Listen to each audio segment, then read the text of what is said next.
Bismillahirrahmanirrahim. Assalamualaikum warahmatullahi wabarakatuh. Alhamdulillahirrabbilalamin. Wassalatu wassalamu ala ashrafil anbiya'i wal mursalin wa ala alihi wa sahbihi ajma'in. Subhanaka la ilma lana illa ma 'allamtana innaka antal alimul hakim.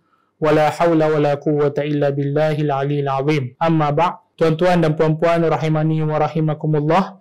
Alhamdulillah, kita bertemu lagi dalam siaran Ramadan di Jalan Ilmu yang berikutnya, yang mana AIS TV akan bersama-sama dengan tuan-tuan dan puan-puan untuk kita merungkai persoalan-persoalan berkaitan dengan amalan-amalan ibadah pada bulan Ramadan Al-Mubarak.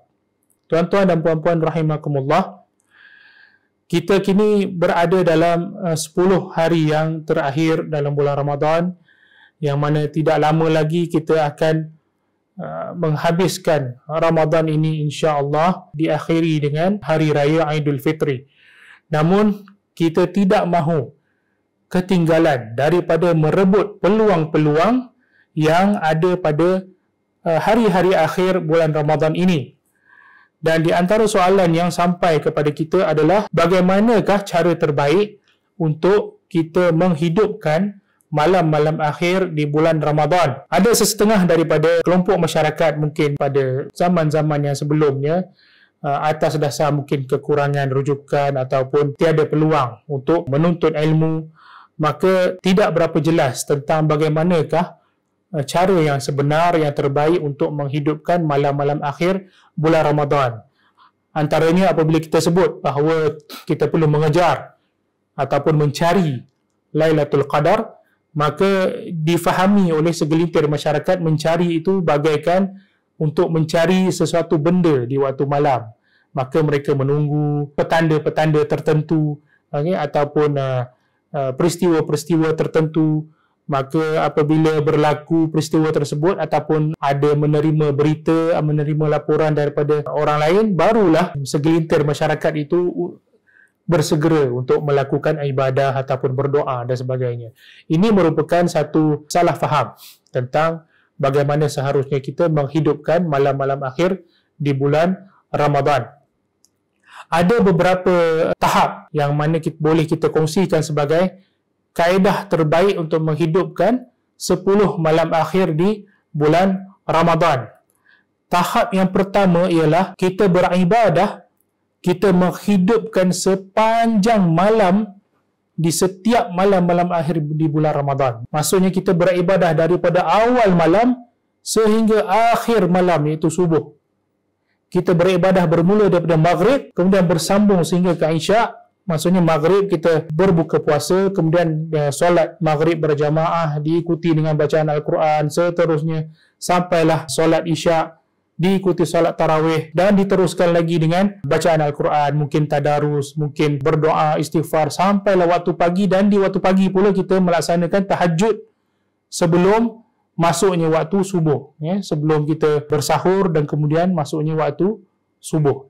Maksudnya sepanjang malam kita beribadah. Ini tahap yang pertama. Tahap yang kedua, kita beribadah di awal malam dan di akhir malam. Maksudnya ia ada diselangi dengan tidur ataupun rehat. Maksudnya kita beribadah daripada awal malam, yakni solat maghrib, isyak dan solat tarawih. Kemudian kita berehat dan kita bangun pula pada awal pagi dan kita solat tahajud di awal pagi. Ini tahap yang kedua. Tahap yang ketiga, kita hanya melakukan ibadah di akhir malam. Di akhir malam. Maksudnya kita hanya berpada dengan berbuka dan solat fardu, kemudian diselangi rehat dan kita hanya bangkit di akhir malam untuk melaksanakan solat-solat malam, tahajud. Dan tahap yang keempat, yang paling kurang adalah kita hanya beribadah pada awal malam. Yakni kita solat fardu dan diikuti dengan solat tarawih. Tuan-tuan dan puan-puan rahimani wa rahimakumullah, inilah tahapan yang mana boleh dilaksanakan oleh kita umat Islam pada hari-hari akhir bulan Ramadan. Sudah tentu yang terbaik adalah tahap yang pertama, namun ia yang paling mencabar. Sekurang-kurangnya pastikanlah kita dapat melaksanakan tahap yang keempat itu, sekurang-kurangnya kita dapat solat Isyak berjamaah diikuti dengan solat tarawih, agar kita tidak terlepas rahmat daripada Allah Subhanahu Wa Taala, kurniaan daripada Allah Subhanahu Wa Taala pada malam-malam akhir bulan Ramadan. Apatah lagi sekiranya kita jaga dua perkara yang paling minima, iaitu solat Isyak berjamaah dan juga solat subuh berjamaah, maka pahala yang akan diperoleh bagaikan pahala kita solat sepanjang malam.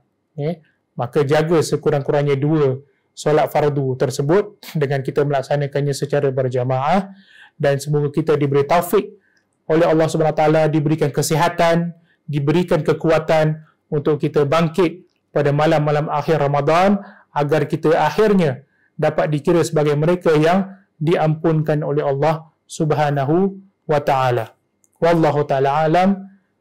Wassalamualaikum warahmatullahi wabarakatuh.